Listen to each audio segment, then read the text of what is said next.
was invited by the European Cultural Foundation, which is a very old foundation, goes back to the 50s.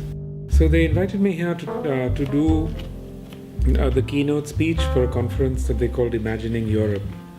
And they wanted, I think, an outside view of what Europe looks like.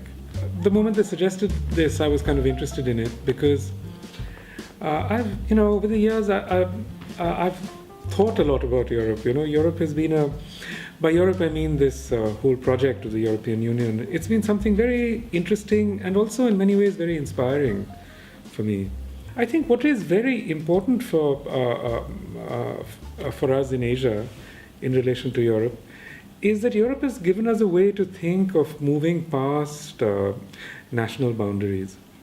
They have, after all, this continent has invented nationalism, invented nations, and they invented the destruction of nations, for 3 centuries. European nations were just slugging it out all the time.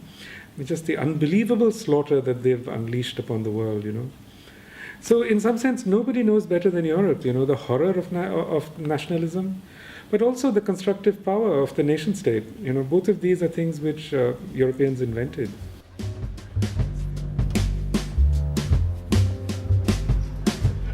Well, America, of course, has a different place from Europe. America is a military superpower, so it's not just economically involved in Asia, it fundamentally is very centrally involved militarily in Asia. At the moment, it's fighting 2 wars in Asia, Well, you could say that it's withdrawn from Iraq, but in some way it's still really involved in Iraq, and it's fighting a war in Afghanistan.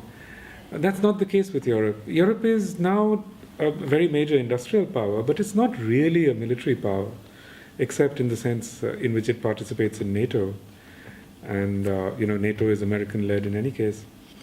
So how do we think of moving ahead? America is one vast nation state. In Europe, actually, it's much more like Asia.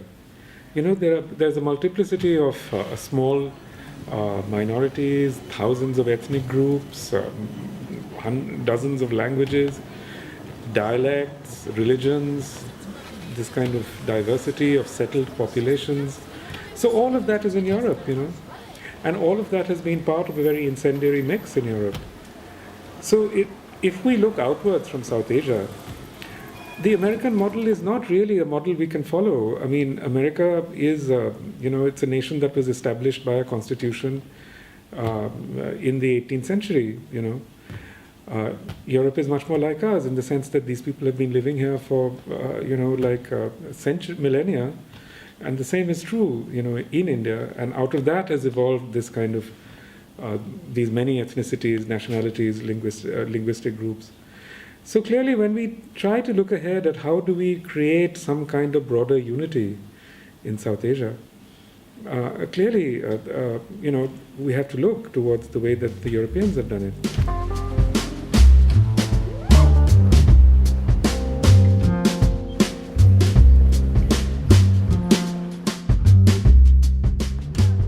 Europe, which for centuries was really militarily dominant in Asia, is now not so.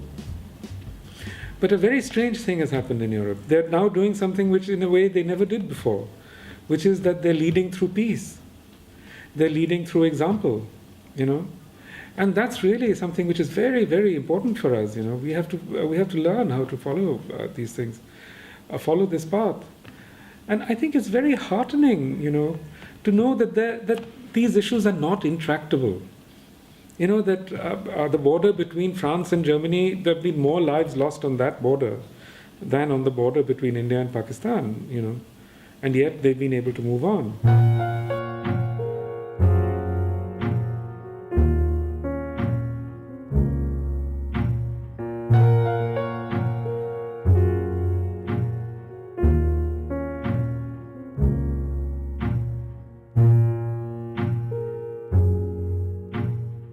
This 2008 recession powerfully impacted every country on earth.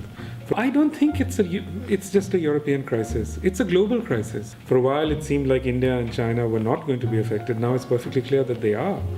because China is such an export-oriented economy and it's clearly slowing down. And India, basically has been flying in the tailwind of the world economy. And now it's very clearly impacting on India as well. So that's, what happened in 2008 is a very major shift, I think. Because, in a sense, the world went through this very rapid space of revolutionizing economies, of expansion in the 90s, and I think it's probably hit a limit, It's very hard. I mean, it's clear now that the American economy is probably not ever going to see the same sort of growth it saw in the 60s or 70s or the 90s for that matter. So we are heading towards a period where economically what has happened in the past is not going to happen again. So we all have to think about, what are the other directions we are going in.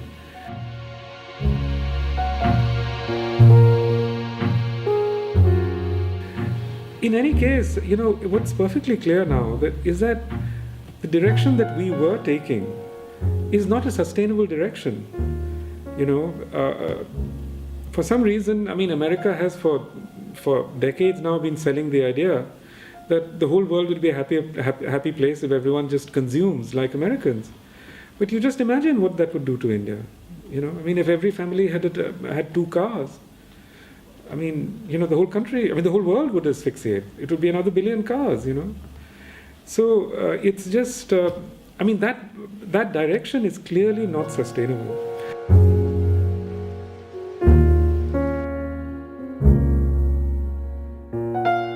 The other crisis that they're facing, which is also a crisis, a global crisis, is intensifying population movement. Now it's becoming very clear that in India, as in the rest of the world, we are heading towards a very dramatic environmental crisis. It's partly coming about through climate impacts and the changing climate, but also because of dwindling resources.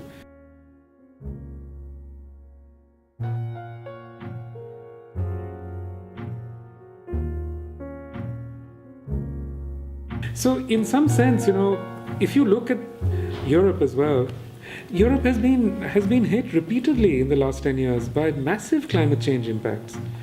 In 2003, there was this unprecedented freak heat wave in which thousands of people died.